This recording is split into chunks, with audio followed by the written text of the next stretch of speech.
Here at 4 today, a former Philadelphia police officer has now been arrested on assault charges. It all stems from a beating and arrest back in October of 2020 following that civil unrest during the police-involved shooting of Walter Wallace Jr.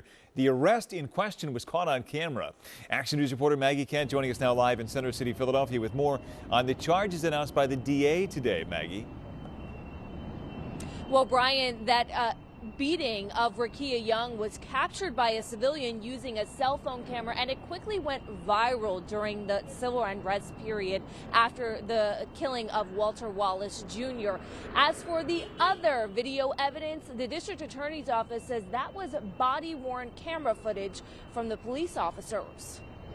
District Attorney Larry Krasner said it was officer body-worn camera footage of this scene, which led to charges for one of the fired Philadelphia police officers involved in the October 2020 beating of Rickia Young. Darren Kardos faces felony and misdemeanor assault charges, as well as other charges. Kardos is also accused of pulling the victim out of her vehicle by her hair, after which she was struck by fists, batons, and a number of unknown objects, and she was maced.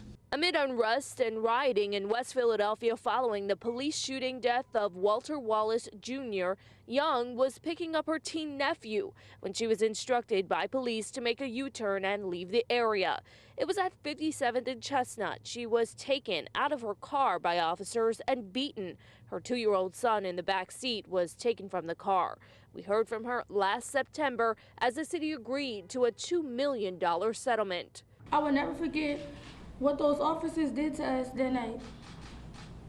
I hope that the officers responsible will never have the chance to do something like this to another person ever again. During the incident, as Young was arrested and separated from her baby, a photo of him in an officer's arms was posted online by the National Fraternal Order of Police, claiming he was wandering barefoot around the neighborhood. The pain of seeing those images of my son in the arms of an officer and that horrible caption written to describe that picture may never heal. Kardos was one of 2 officers fired because of their actions.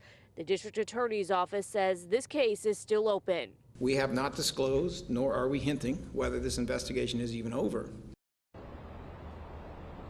And we spoke to the lawyers of Rickia Young. They say that they're going to be releasing a statement at around 4:30 this afternoon. Of course, we'll bring that to you later on tonight on Action News at 6. We're live outside of the district attorney's office. Maggie Kent, Channel 6 Action News. Sarah.